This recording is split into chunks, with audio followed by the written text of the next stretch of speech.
ಐತಿಹಾಸಿಕವಾಗಿರ್ತಕ್ಕಂಥ ಉದ್ಯೋಗ ಮೇಳ ಇದೆ. ಈ ಉದ್ಯೋಗ ಮೇಳದಲ್ಲಿ ಇಡೀ ನಮ್ಮ ಕಲ್ಯಾಣ ಕರ್ನಾಟಕ ಭಾಗದ ವಿಭಾಗೀಯ ಮಟ್ಟದ ಉದ್ಯೋಗ ಮೇಳದಲ್ಲಿ ಸುಮಾರು 27,000 ಉದ್ಯೋಗಾಕಾಂಕ್ಷಿಗಳು ಇದರಲ್ಲಿ ರಿಜಿಸ್ಟ್ರೇಷನ್ ಆಗಿದೆ. ಇವತ್ತು ತಾವೆಲ್ಲ ನೋಡ್ತಾ ಇದ್ದೀರಿ, ಇವತ್ತು ಜನಸಾಗರವೇ ಹರಿದು ಬಂದಿದೆ. ಸುಮಾರು 15,000ಕ್ಕಿಂತ ಜಾಸ್ತಿ ಜನರು ಉದ್ಯೋಗ ಮೇಳದಲ್ಲಿ ಪಾಲ್ಗೊಳ್ತಾ ಇದ್ದಾರೆ.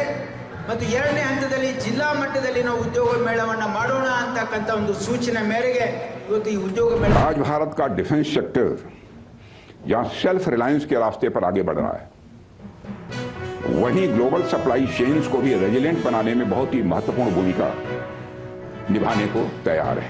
भारत का मेक इन इंडिया प्रोग्राम हमारे देश के डिफेंस प्रोडक्शन को तो मजबूत बना ही रहा है, साथ ही दुनिया की डिफेंस सप्लाई चेन को भी रेजिलिएंट और फ्लेक्सिबल बनाने की कैपेबिलिटी धीरे धीरे बना रहा है. आज भारत का डिफेंस सेक्टर जहां सेल्फ रिलायंस के रास्ते पर आगे बढ़ रहा है, वहीं ग्लोबल सप्लाई चेन्स को भी रेजिलिएंट बनाने में बहुत ही महत्वपूर्ण भूमिका निभाने को तैयार है.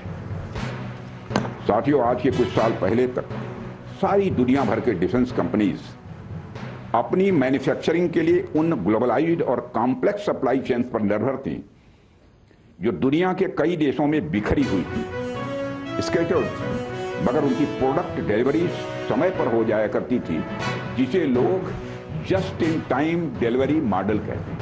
हाल के वर्षों में जो ग्लोबल सिनेरियो बदला है और कई ट्रेड रेस्ट्रिक्शंस और टैरिफ वार के कारण इस फॉरेन कंपोनेंट्स और लॉजिस्टिक्स नेटवर्क पर ओवर रिलायंस के